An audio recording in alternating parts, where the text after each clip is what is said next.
masih melalui persidangan secara daring. Nah ini pun juga menjadi persoalan sidang secara daring ini. Nah pertama misalnya soal pembuktian ini seperti apa, itu kan sulit karena di dalam persidangan kita kan yang menjadi bukti itu adalah suatu surat ataupun dokumen yang asli.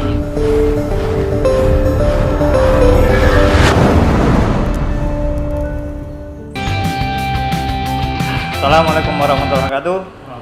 Apa kabar sahabat bonsai Bawaslu Kota Jakarta Timur? Nah, kita bertemu kembali dalam obrolan santai seputar pemilu. Nah, kita masih dalam suasana Lebaran. Sebelumnya saya atas nama Ketua dan anggota beserta Sekretariat Bawaslu Kota Jakarta Timur mengucapkan taqabbalallahu minna wa minkum, taqabbal ya karim. Selamat Hari Raya Idul Fitri 1442 Hijriah.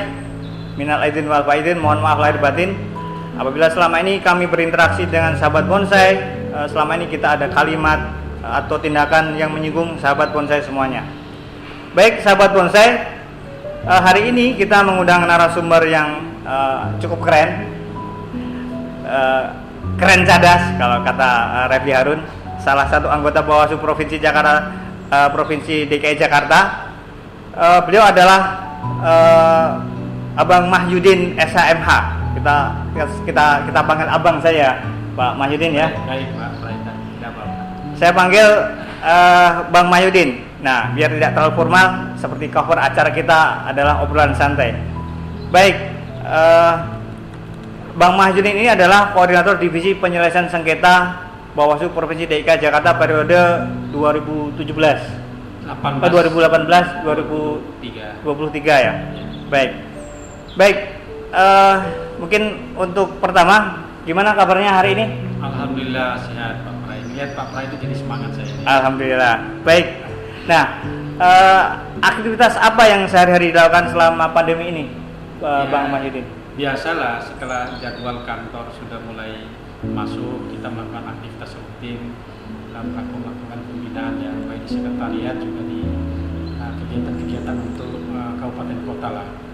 Beberapa rencana ke depan juga di hari Jumat nanti khusus di visi penyelesaian sengketa juga akan melaksanakan kegiatan pembinaan bagi kabupaten kota di salah satu hotel di Jakarta nanti. Kalau kegiatan sehari-hari dalam menjaga imunitas masa pandemi ini bagaimana? Paling kita menghibur diri aja ya, membuat hati kita senang karena itu kan akan mendorong imun kita menjadi kuat. Ya, stres ya? Iya, nggak stres ya, tambah sedikit mungkin baca-baca dan dikit-dikit olahraga juga itu. Di samping kita ya istirahat secara teratur, makan juga teratur. Paling itu yang bisa dilakukan. Istri, anak gimana, Bang? Alhamdulillah pada sehat semua. Alhamdulillah ya. Ya. Nah, Lebaran ya, kemarin kan Lebaran. Nah, bagaimana Abang merayakan Lebaran tahun ini bersama keluarga di tengah larangan mudik masa pandemi ini? Iya. Nggak boleh mudik kan ini? Iya, kita sih sebagai ini bagian dari organ pemerintah juga kita mengikuti ya instruksi dan anjuran dari pemerintah untuk mudik. Nah di tahun ini kami berlebaran di Jakarta dan tidak kemana-mana karena kesehatan ataupun instruksi dari pemerintah itu sangat penting untuk kita ikuti agar jangan sampai ya pandemi ini atau COVID ini meningkat kemudian menyebar dan bertambah gitu. Jangan sampai kita juga menjadi korban nanti. Nah saya berpikir seperti itu sehingga saya lebih baik ya sudah saya di rumah aja tidak kemana-mana. Baik, ya baik sahabat bonsai sekalian. Nah, Bang Mahyudin ini sebelum menjadi anggota Bawaslu Provinsi DKI Jakarta, beliau berprofesi sebagai advokat, betul ya? Betul. Nah, mungkin bisa diberikan cerita sedikit, ya artinya dengan kapasitas beliau yang sebelumnya sebagai advokat, nah kita paham mungkin pemahaman beliau terkait hukum mungkin sudah cukup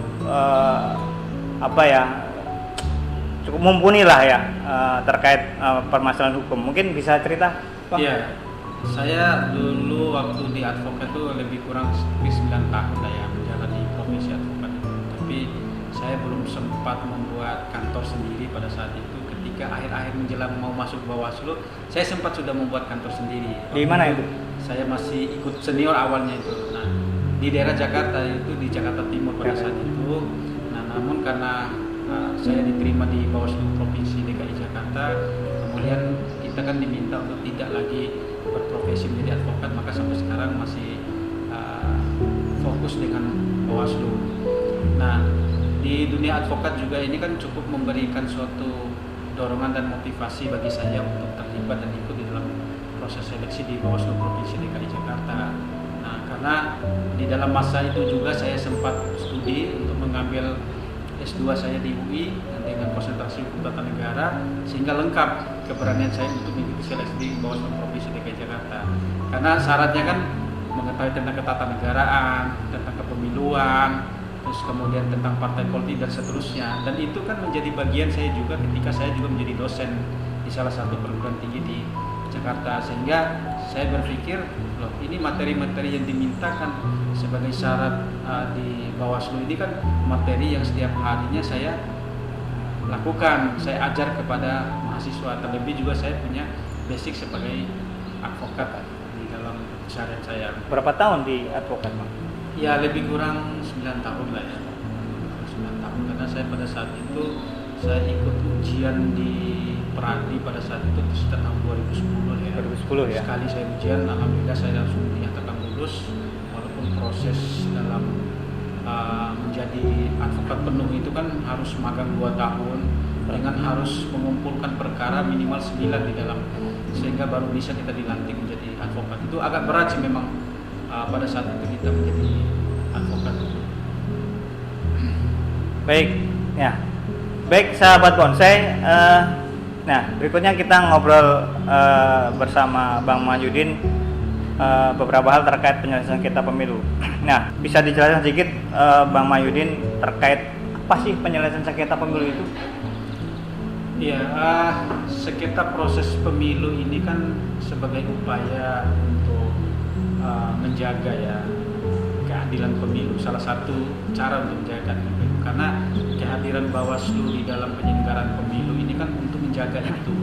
Nah, tentu di dalam tubuh Bawaslu sendiri kan harus ada kewenangan-kewenangan yang kemudian bisa untuk mewujudkan keadilan pemilu itu sendiri. Nah, penyelesaian sengketa ini kan dia sifatnya sangat terbatas, gitu, terbatas kepada subjek dan objek yang bisa terlibat di dalamnya itu tidak semua orang. Seperti misalnya dalam penanganan pelanggaran, yang dimana seluruh masyarakat atau rakyat itu bisa terlibat untuk menjadi pihak pelapor di dalam proses penegakan hukum di dalam tindak pidana dan pelanggaran administrasinya. Tetapi dalam sengketa proses pemilu ini membatasi hanya pada peserta pemilu saja yang boleh terlibat sebagai pihak, sedangkan pihak yang menjadi termohon itu adalah KPU. Nah, sehingga dilihat di sini bahwa sengketa proses pemilu hanya kepada surat keputusan atau berita acara yang dikeluarkan oleh KPU. Jadi harapannya jangan sampai nanti misalnya ada mungkin kekeliruan yang dilakukan oleh KPU, ada mungkin kehilafan yang dilakukan oleh KPU dalam mengeluarkan surat keputusan itu tidak berdasarkan oleh undang-undang atau dan seterusnya, sehingga pada saat itu pemohon ini para peserta pemilu ini merasa dirugikan. Nah, dengan adanya penyelesaian sengketa proses pemilu, pemohon ini atau peserta pemilu bisa memintakan kepada Bawaslu untuk diuji apakah sudah benarkah surat keputusan atau berita acara yang dikeluarkan KPU ini menurut peraturan perundang-undangan yang ada. Nah, disitulah akan menentukan nanti. Jadi jangan sampai nanti ada suatu keputusan yang dikeluarkan tetapi tidak ada tempat pengujian, sehingga ada pihak lain yang merasa dirugikan dan tidak bisa menempuh jalur untuk menguji keadilan itu. Baik. Kemudian bedanya dengan sengketa yang ditangani oleh Mahkamah Konstitusi apa ya? Ya, dari sisi nama kita kan sengketa proses, artinya masih dalam proses pemilu. Ya. Mahkamah Konstitusi itu adalah sengketa hasil, di mana hasil pemilu yang akan diuji di Mahkamah Konstitusi. Nah, selama proses yang terjadi berkaitan dengan surat keputusan KPU itu masih menjadi kewenangan kita. Nah, kalau di Mahkamah Konstitusi hanya berbicara pada hasil, itu tidak menjadi kewenangan kita lagi, harus dibawa ke Mahkamah Konstitusi. Sehingga di sini membatasi di mana kewenangan daripada Bawaslu sebagai penyelenggara pemilu dalam mengukur sengketa proses dengan sengketa hasil. Jadi ada pemisahan, Pak. Tidak semua keputusan atau berita acara yang dikeluarkan oleh KPU itu menjadi bagian dari sengketa proses pemilu, Pak. Baik, jadi demikian ya perbedaan penyelesaian sengketa proses pemilu dengan perselisihan hasil pemilu ya, yang di Mahkamah Konstitusi. Baik, nah kemarin pada saat Pileg Pilpres kan sudah menjabat ya. Sudah Nah, ya. Bawaslu DKI Jakarta tentunya sudah melakukan evaluasi terhadap seluruh pelaksanaan tugas dan kewenangan yang dilakukan oleh Bawaslu Provinsi. Nah, terhadap proses penyelesaian sengketa yang dilakukan Bawaslu DKI Jakarta pada Pileg Pilpres kemarin itu apa hasil evaluasi? Catatannya apa sih, Bang Mahyudin? Ya, beberapa catatan yang coba kita lihat ya. Nah, selama dalam proses itu, kalau kita melihat seberapa banyak dulu nih yang pernah kita tangani dalam sengketa proses pemilu selama pemilu tahun 2019 itu ada 6 permohonan yang diajukan. 6 ya. 6 permohonan di mana yang dapat diselesaikan oleh proses sengketa proses pemilu itu ada 4, karena 2 dari permohonan ini tidak menjadi kewenangan Bawaslu. Kasus yang mana ya? Sehingga ditolak. Yang 2. Itu berkaitan dengan rekapitulasi hasil. Nah, itu sudah menjadi bagian dari Mahkamah Konstitusi. Maka pada saat itu kami menyatakan menolak bahwa ini bukan lagi kewenangan kami, silakan ini diajukan ke Mahkamah Konstitusi yang punya kewenangan itu. Nah, 4 perkara lainnya, pertama dapat diselesaikan melalui proses mediasi, 2 perkara itu berkaitan dengan calon DPD, 2 lagi juga calon DPD itu kami proses melalui putusan. Pada saat itu kami tolak permohonannya karena pemohon ini tidak mampu membuktikan adanya kesalahan yang dilakukan oleh KPU. Yang satu lagi yang berkaitan dengan terpidana korupsi. Nah, di mana permohonannya pada saat itu kami mengabulkan karena semua syarat-syarat yang dimintakan oleh undang-undang mampu dipenuhi dan dibuktikan oleh si pemohon ini dalam persidangan adjudikasi, istilahnya di dalam proses sengketa proses pemilu. Nah, dari 6 sengketa yang dimohonkan itu, setelah kami melakukan evaluasi dan sebagainya, kita perlu juga tetap meningkatkan kapasitas kita di dalam menguatkan sumber daya kita, karena di dalam proses penerimaan permohonan itu kan dibutuhkan ketelitian daripada staf-staf kita untuk melihat apakah ini sudah lengkap atau memenuhi persyaratan formil dan material dan seterusnya. Nah, karena di penerimaan permohonan kan sebagai benteng awal sebetulnya, karena tidak semua harus permohonan itu sampai ke meja kami sebagai pimpinan, tapi bisa difilter di situ, disaring. Ini tidak terpenuhi atau belum terpenuhi, silakan dilengkapi, atau kekurangan-kekurangan yang ada bisa kemudian dilengkapi, atau dalam jangka waktu tertentu si pemohon ini tidak mampu untuk memenuhi syarat-syarat yang ada, sehingga bisa dikatakan bahwa permohonan itu tidak dapat diterima, artinya tidak dapat diregister untuk diproses dalam sidang mediasi dan sidang adjudikasi, Pak. Seperti itu, Pak. Baik. Nah, kemudian kalau pada tahun 2020 kemarin tuh potret program kegiatan dari Bawaslu DKI Jakarta pasca Pileg Pilpres itu apa yang dilakukan Bawaslu DKI Jakarta, khususnya divisi penyelesaian sengketa? Ya, program yang kami lakukan selama tahun 2020 itu kan sudah dirancang di tahun 2019 ya, artinya 1 tahun itu sudah kami susun di 1 tahun sebelumnya. Cuman karena terjadi pandemi COVID kita di awal Maret itu sampai dengan sekarang, maka kegiatan-kegiatan yang dapat kami lakukan di tahun 2020 itu hanya dilaksanakan di akhir tahun. Di akhir tahun karena kondisi pada saat itu sudah mulai agak menurun, sehingga kegiatan dapat dilaksanakan. Nah, kegiatan-kegiatan yang kami lakukan pada saat itu adalah upaya pembinaan terhadap teman-teman sekretariat, juga teman-teman di kabupaten kota. Nah, tujuan daripada pembinaan ini kan disamping juga untuk melakukan evaluasi terhadap pelaksanaan sengketa proses pemilu, juga memberikan informasi berkaitan perkembangan terkini. Misalnya seperti ini. Nah, di kabupaten kota provinsi DKI Jakarta ini kan hampir relatif mungkin tidak akan ada ya sengketa proses pemilu karena ketiadaan pemilihan kepala daerah dan ketiadaan calon legislatif di 3 kabupaten kota, sehingga KPU itu akan sangat jarang mengeluarkan keputusan yang akan menjadi objek sengketa dalam sengketa proses pemilu. Nah, eh, terkait kegiatan-kegiatan yang sifatnya daring, Pada saat itu tidak begitu banyak kami melakukan secara daring, tapi pernah juga termasuk membahas Perbawaslu pada saat itu tentang Perbawaslu penyelesaian sengketa, di mana pada saat itu kami hanya membahas khusus berkaitan dengan isu-isu penting yang ada di dalam Perbawaslu itu, karena ada beberapa hal yang barangkali di dalam Perbawaslu itu yang perlu kita samakan persepsinya, sehingga di dalam pelaksanaannya itu kita tidak menjadi ragu di dalam melihat Perbawaslu, meskipun pada saat itu kita tidak ada pilkada seperti yang ada di provinsi dan kabupaten kota lain, tetapi kita tetap juga untuk terlibat di dalam upaya untuk membahas ataupun mendalami Perbawaslu tentang penyelesaian sengketa proses pemilu. Nah, sedikit lebih spesifik lagi, Bang Mahyudin, terkait terhadap desain penyelesaian sengketa pemilu atau pemilihan yang saat ini sudah disusun dalam bentuk Perbawaslu ya. Itu kalau menurut Bang Mahyudin sendiri, apa hambatan dan tantangan mendasar yang dihadapi oleh Bawaslu Provinsi DKI Jakarta? Ya, kalau saat ini sih karena ketiadaan pilkada ya dibandingkan dengan teman-teman yang menyelenggarakan pilkada tahun 2020. Nah, kendala-kendala yang mereka hadapi kan lebih kepada bagaimana proses persidangan itu kan dengan membatasi jumlah orang yang ada dalam satu ruangan. Nah, artinya pada saat itu kan tidak boleh ada kerumunan atau jumlah orang yang kumpul di dalam satu ruangan, sehingga melakukan suatu inovasi melalui persidangan secara daring. Nah, ini pun juga menjadi persoalan sidang secara daring ini.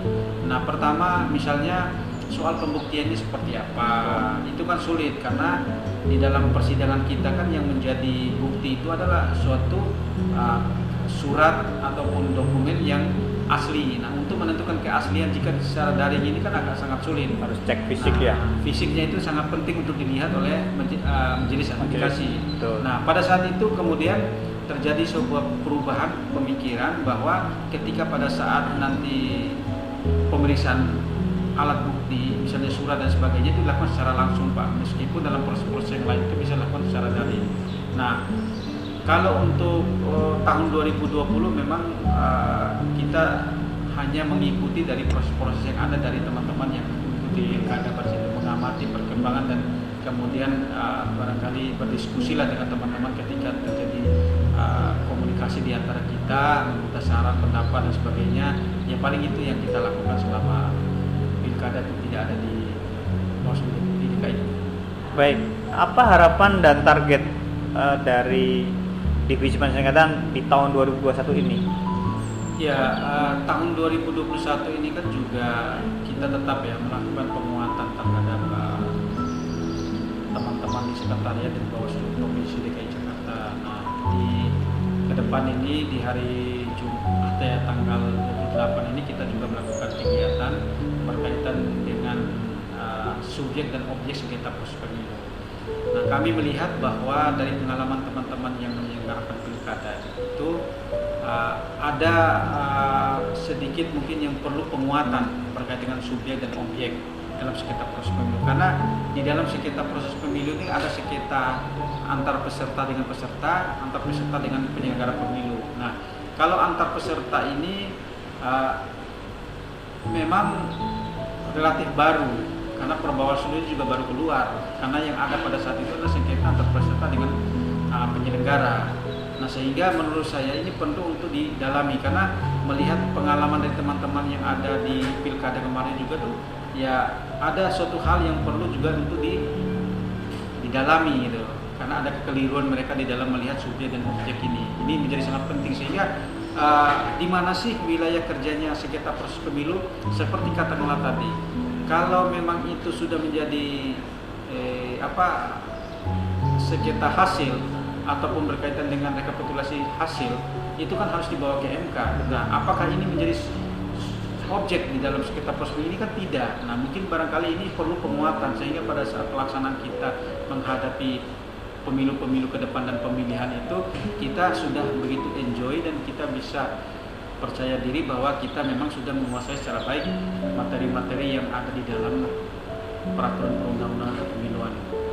Baik, Bang Mahyudin. Bawaslu telah memiliki sistem informasi penyelesaian sengketa atau SIPS. Nah, bisa dijelaskan apa dan bagaimana itu SIPS? Ya, SPS ini kan dibentuk sebagai upaya juga ya untuk merespon perkembangan informasi dan teknologi kita gitu. Karena kita juga tidak bisa menutup diri dengan perkembangan teknologi pada saat ini, maka penyelesaian sengketa proses pemilu ini juga bisa dilakukan proses melalui aplikasi SPS ini. Nah, kehadiran SPS ini untuk memudahkan kepentingan teman-teman peserta pemilu ketika melakukan suatu permohonan. Nah, kita tahu bahwa permohonan itu kan diajukan dalam waktu 3 hari sejak keputusan atau berita acara dikeluarkan.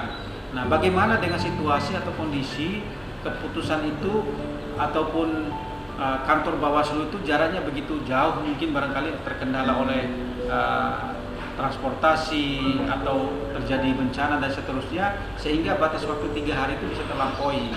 Nah, dengan adanya SPS ini kita bisa mengajukan permohonan secara online.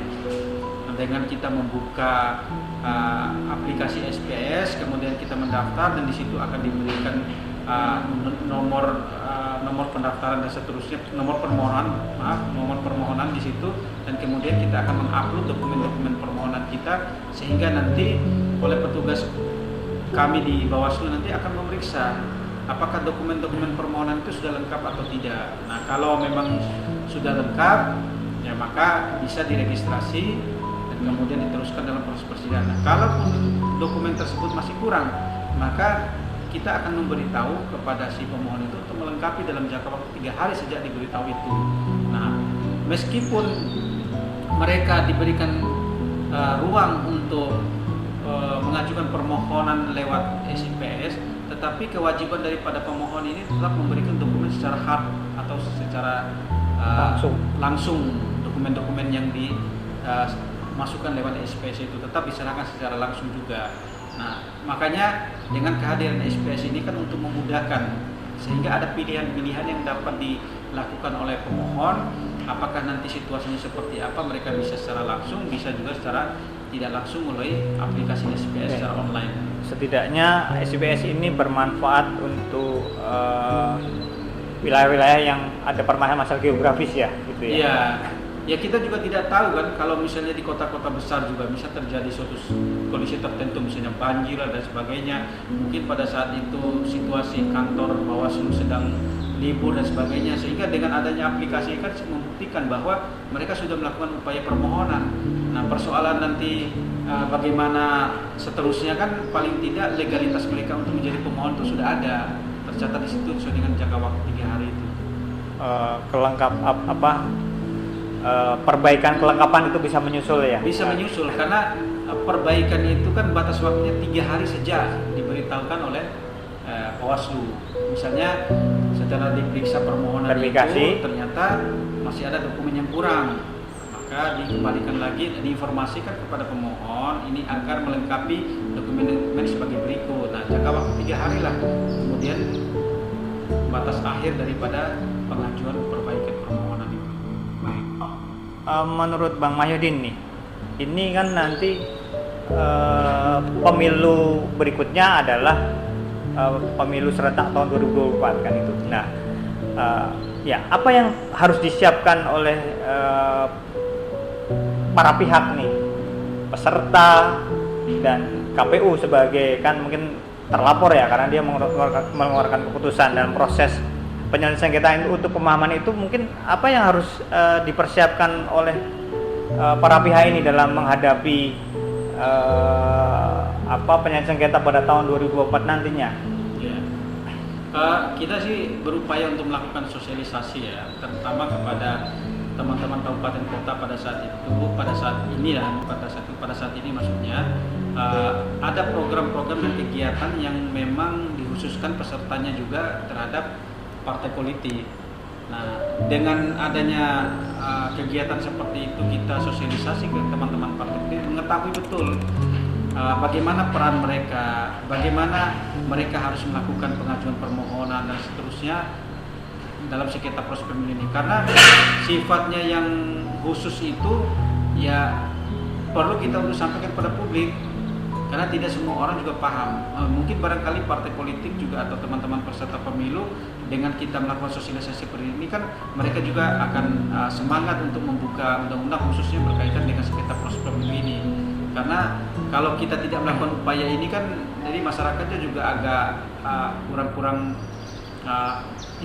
kurang-kurang mau bersemangat untuk mengetahuinya. Nah, dengan kita mendorong dengan kegiatan di teman-teman kabupaten kota mengundang partai politik menjadi peserta pemilu, sehingga di situ terjadi interaksi, diskusi dan seterusnya, atau bahkan pun juga teman-teman yang punya pengalaman dalam sengketa proses pemilu kemarin yang pernah terlibat, ya bisa memberikan masukan dan saran. Nah, di situ sebagai bagian dari upaya kita untuk bisa menyerap informasi dan juga memberikan informasi, sehingga ada suatu balancing informasi yang terjadi di situ.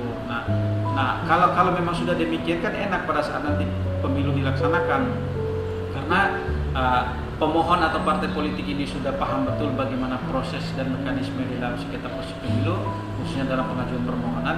Demikian pun juga kami atau kita sebagai Bawaslu bisa lebih mudah kita menjalankan tugas-tugasnya, sehingga tidak ada lagi persoalan-persoalan secara teknis harus begini dan sebagainya. Itu yang karena hukum acara penyelesaian sengketa ini kan diatur di Perbawaslu ya. Jadi memang perlu banyak sosialisasi ya terkait desain ini ya. Nah, ini Bang Mahyudin, tahun 2024 ini nanti adalah kalau kita merujuk pada undang-undang yang masih berlaku adalah ada dua desain penyelesaian sengketa yang berbeda untuk pemilu pileg pilpres dengan masih menggunakan undang-undang nomor 7 2017 dan undang-undang pilkada. Nah, adakah perbedaan antara sistem prosedur penyelesaian sengketa pemilu dan pilkada? Mungkin bagaimana ini masyarakat untuk memahaminya ini? Nah, memang ada perbedaannya di sana, karena di dalam undang-undang pemilu itu kan disebut dengan adjudikasi dia kalau dalam pemilu, undang-undang 7 tahun 2017. Nah, di dalam undang-undang 10 tahun 2016 tentang pemilihan kepala daerah itu disebut dengan musyawarah. Tetapi prinsipnya daripada kedua ini kan sama sebetulnya, cuma hanya namanya berbeda. Karena Perbawaslu yang berkaitan dengan pemilu dan Perbawaslu berkaitan dengan pemilihan itu menyesuaikan dengan undang-undang di atasnya. Nah, karena di dalam undang-undang pilkada itu menyebut musyawarah, maka di dalam Perbawaslu itu juga disebut musyawarah. Nah, di dalam proses sengketa proses pemilu di undang-undang pemilu kan menyebutnya dengan adjudikasi. Adjudikasi itu memiliki dua tahapan setelah permohonan itu diregistrasi, mulai mediasi dan adjudikasi, kemudian melahirkan putusan. Nah, sementara di undang-undang pemilihan itu disebutnya musyawarah, maka karena prosedurnya tetap sama dengan di undang-undang pemilu kita mengikuti seperti itu, maka dibuat musyawarah tertutup dan musyawarah terbuka dan kemudian menghasilkan suatu putusan. Jadi perbandingannya adalah kalau di pilkada itu musyawarah tertutup, dia di pemilu mediasi. Ya. Kalau di pilkada musyawarah terbuka, dia adjudikasi gitu ya. Karena mediasi itu kan tidak boleh sembarang orang terbatas. Sementara di adjudikasi kan sifatnya terbuka, jadi siapa saja bisa berada di dalam ruangan itu untuk melihat, menyaksikan proses adjudikasi yang berjalan. Tapi polanya sama ya? Ini sama. Hanya penamaan saja mungkin ya? Iya, namanya. Karena mengikuti apa yang terdapat di dalam undang-undang itu. Baik, ya. Nah, berkaca dari pilkada 2020 ataupun juga pemilu sebelumnya ya terkait beberapa kasus. Nah,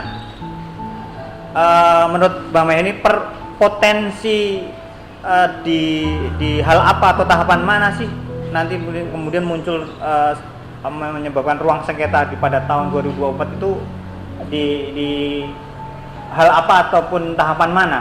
Ya, pertama mungkin di awal-awal nanti ada pada saat terjadi lakukan verifikasi ya partai politik menjadi peserta pemilu. Itu kan akan terjadi di situ nanti. Misalnya ada salah satu partai politik yang kemudian dinyatakan oleh keputusan atau berita acara KPU tidak lolos menjadi peserta pemilu. Tentu ini kan harus dibawa ke sengketa proses pemilu, diuji terhadap surat keputusan tersebut. Nah, kalau memang seperti itu kan Bawaslu harus mengeluarkan putusan. pilihan mana dari putusan berdasarkan bukti-bukti yang ada itu untuk dikatakan bahwa apakah keputusan itu sudah benar dan berlaku menurut undang-undang atau memang keputusan itu ada terjadi kekeliruan yang harus diperbaiki. Nah, putusan Bawaslu berkaitan dengan ini kan bisa dilakukan upaya hukum ke Peradilan Tata Usaha Negara. Jadi kalau misalnya pemohon tadi dikatakan bahwa dia tidak mampu membuktikan terhadap kesalahan yang dilakukan oleh KPU dalam surat berita acara dan surat keputusan itu, maka dia bisa mengajukan ke Peradilan Tata Usaha Negara. Nah, berikutnya dalam penetapan pasangan calon itu bisa menjadi potensi, ataupun juga pasangan calon anggota DPD dan juga dalam hal ini ada pemilihan daftar calon tetap dari caleg. Daftar calon tetap dari caleg itu menjadi potensi. Nah, di samping itu juga ya ada keputusan-keputusan lain yang boleh diajukan di sengketa proses pemilu sepanjang kerugian yang dialami oleh pemohon adalah kerugian langsung. Kerugian langsung artinya kerugian itu menyangkut pada dirinya. Tidak boleh kemudian karena itu adalah surat keputusan KPU kemudian dia tidak merasa dirugikan mengajukan permohonan ke Bawaslu, itu tidak boleh. Jadi kerugian misalnya Pak Prai merasa dirugikan dengan secara langsung oleh keputusan KPU katakanlah sebagai peserta pemilu, boleh mengajukan ke sana. Nah, tetapi karena keputusan itu untuk Pak Prai, kemudian saya mengajukan ke sana itu nggak boleh meskipun saya sebagai peserta pemilu, tidak boleh. Jadi keputusan itu diadresatkan atau dialamatkan kepada yang bersangkutan. Nah, bersangkutanlah yang akan mengajukan permohonan. Makanya dari itu sengketa proses pemilu itu kan sifatnya subjektif dia, tidak objektif. Subjektif dalam arti mau atau tidaknya si penerima keputusan itu untuk mengajukan ke Bawaslu dalam sengketa proses pemilu. Kalau sifatnya objektif itu kan siapa aja bisa Pak Prai, bisa yang lain, itu kan dalam hal pelanggaran administrasi atau tindak pidana pemilu. Tapi dalam sengketa proses pemilu memberikan batasan seperti itu, artinya diserahkan kepada yang bersangkutan sebagai penerima surat keputusan itu, yang merasa dirugikan langsung, ada kerugian langsung ya. Baik. Ya, Bang Mahyun ini kan periode dari 2018 sampai 2003 ya, sedangkan kemudian nanti pemilunya pada tahun 2024 kan gitu. Ya. Nah ini program sosial seperti apa yang kemudian akan menyambungkan dari komisioner yang sekarang dengan yang berikutnya? Ya, kalau kita komisioner kan sifatnya dinamis ya. Kemungkinan nanti kita tetap bertahan atau tidak. Nah, yang statis ini, yang sifatnya tetap ini adalah teman-teman sekretariat. Ya. Nah, maka penguatannya harus ada di situ. Sehingga nanti kalaupun misalnya ada orang-orang baru nanti masuk menjadi komisioner dan seterusnya menggantikan yang sudah ada. Nah, kalaupun mereka kurang paham atau kurang mengerti atau mungkin masih terbatas dalam baca undang-undang dan berbawaslu, ada teman-teman sekretariat yang membantu mereka untuk memberikan penjelasan, memberikan pemahaman pada mereka, atau mereka bisa berdiskusi dengan teman-teman sekretariat di samping mereka juga nanti mempersiapkan diri dengan membaca regulasi yang ada. Tapi paling tidak dengan kehadiran sekretariat itu sangat membantu mereka, karena di dalam proses adjudikasi ini kan peran sekretariat itu sangat penting gitu. Misalnya sekretaris sidang tugasnya apa, perisalah itu apa, kemudian asisten majelis itu seperti apa, dan juga ada notulensi. Nah, peran-peran mereka ini sangat penting. Misalnya di dalam penyusunan putusan itu kan teman-teman asisten majelis kan bisa merumuskan dari awal bagaimana pertimbangan hukum dan sebagainya. Kalaupun teman-teman nanti yang masuk berikutnya adalah yang baru, kemudian masih terbatas pengetahuannya, bisa didorong seperti itu teman-teman sekretariat. Mereka yang berperan.